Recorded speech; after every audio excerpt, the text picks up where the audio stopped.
Hello everyone, this is Dr. Jyoti D. Gulwani with Banking, Insurance and Financial Services. Our today's new topic is non-performing assets, which is in short is known as NPA. Now, what is NPA? Non-performing assets, that is NPA, refers to the classification of loans and advances in the books of lender, that is usually banks, in which there is a no payment of interest and principal have been received and are past due.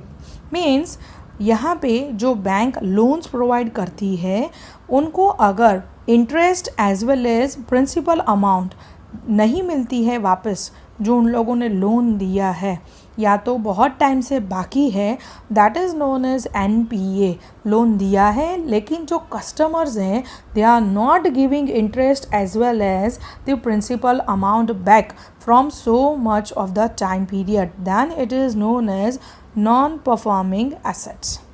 In most of the cases, debt has been classified as NPA where the loan payments have been outstanding for more than 90 days. मतलब NPA उसको कब बोला जाता है? जब loan का payment है 90 दिन से आपको मिला नहीं है. 90 दिन, that is you can say that 3 months. From last 3 months, if bank haven't received any loan principal amount as well as interest, then it is considered as the NPA, non-performing assets of the bank. Suppose if you have taken loan from the bank and if you are not repaying it from last 3 months, then it is known as NPA for the bank, not for you, but it is the NPA for the bank. Then how banks are recovering that NPA? So there are majorly so many weapons through which NPA is conducted. Bank को अगर आप पैसा नहीं देते हो तो वो छोड़ नहीं देते हैं, but there are different weapons which they are using.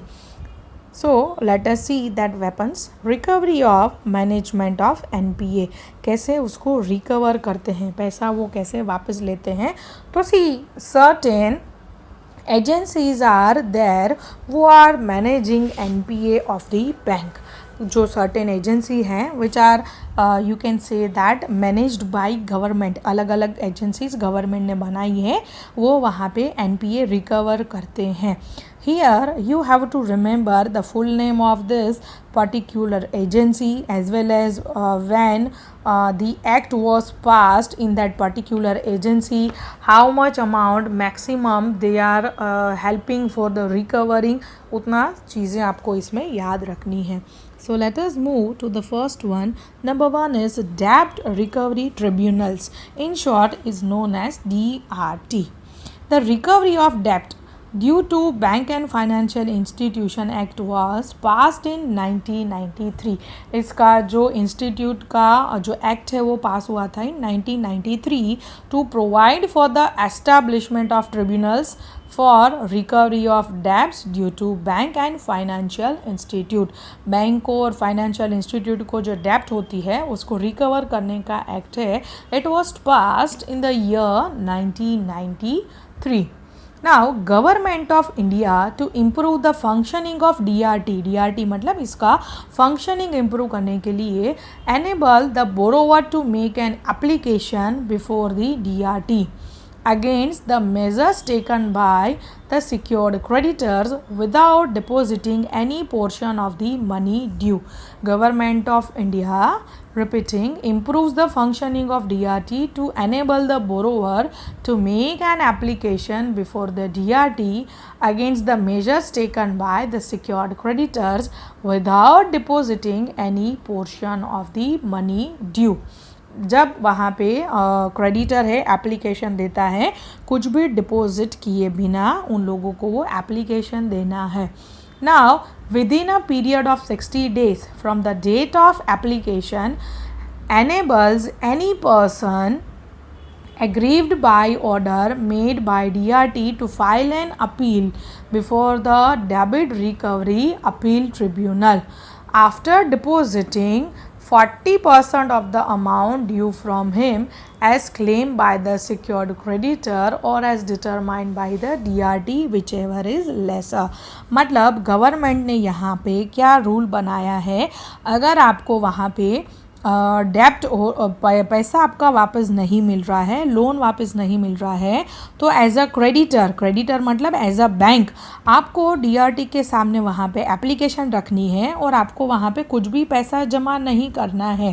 Now with in 60 days of your application, आपकी जो एप्लीकेशन देते हो उस एप्लीकेशन के 60 दिन के अंदर what DRT is doing, they are collecting 40% of the money or lesser, जो उससे लेसर होता है, या तो 40% of the money they are collecting on behalf of the creditor. So this is a main work of the DRT.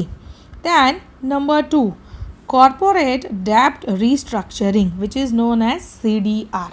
CDR is actually non-statutory mechanism among the bank and financial institutions.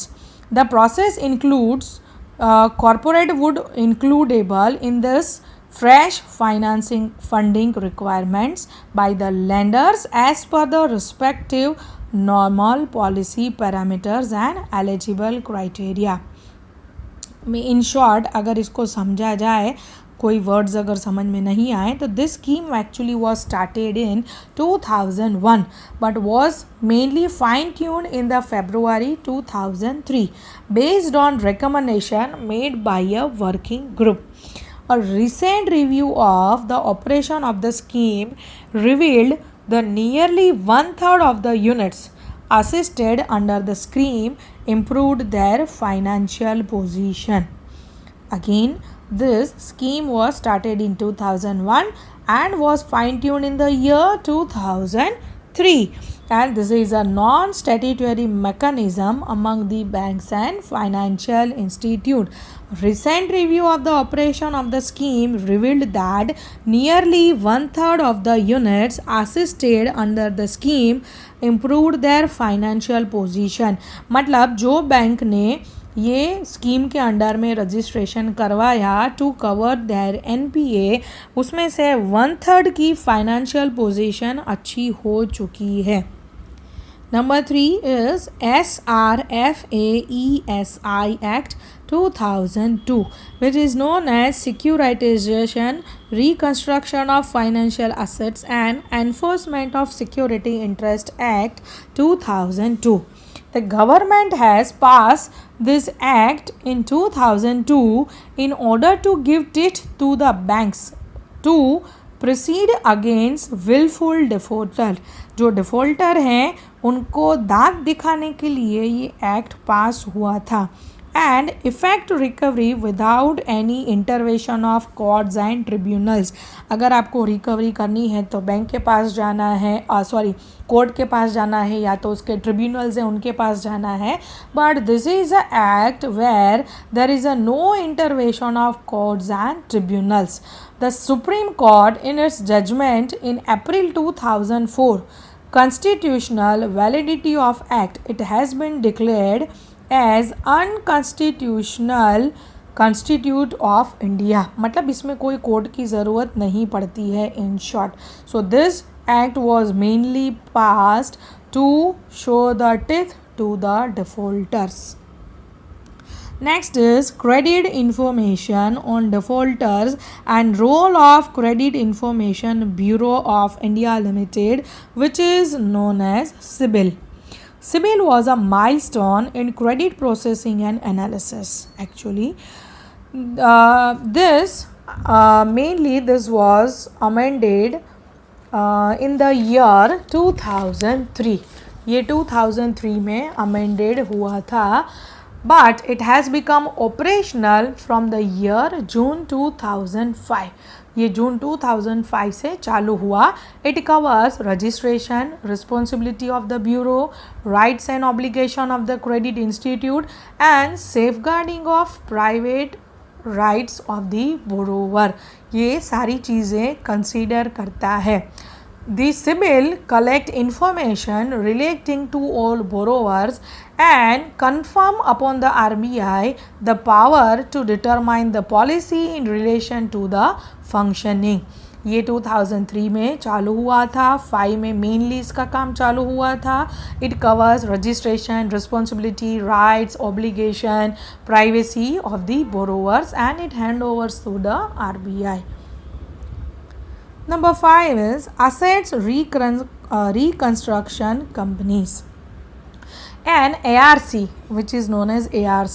An ARC is a special purpose limited liability company which takes over non-performing loans of the bank and FI at a discounted rate and manage and dispose such assets. क्या करते हैं, ये non performing assets discount rate पे ले लेते हैं, फिर उसको manage करते हैं. The RBI gave license to 14 new ARC recently after the amendment of SARFA ESI Act 2002. RBI ने नई 14 ARC को अभी ही लाइसेंस दिया है. What they are doing, they are just taking non-performing loans and FDs of the bank at discounted rate and they are managing and disposing it. Next is Lok Adalats. Such initiative started in 2001 as per RBI guideline issued, but these are applicable to small loans limit up to 5 lakhs. Lok Adalats are helpful in tackling recovery of small loans and subsequently such case avoids legal system for finding solution. लोक अदालत यहाँ पे 5 लाख तक की limit तक की अगर loan है तो उसमें सॉर्ट आउट करने में हेल्पफुल है and it is started in the year 2001. Last one is compromise settlement. Compromise recovery of NPA for the advances below rupees 10 crores and it covers lawsuits with the court and DRT and excludes willful default and fraud. Compromise यहाँ पे settlement होता है according to this act. किस में NPA for the advances below 10 crores and code DRT के इसमें थोड़े rules and regulations impose होते हैं but which excludes defaulters and fraud. यहाँ पे कोई फ्रॉड नहीं कर सकता और डिफ़ॉल्ट भी खुद को नहीं कर सकता है. तो in this way this are the certain instrument और you can say that certain weapons through which they are recovering their loans and principal amount. Again repeating, in this you have to remember certain years in which it was started, the full form of a particular weapon as well as what actually they are doing. So today concluding with the recovery management. In the next video we will go with the new information. Till then stay tuned. Goodbye.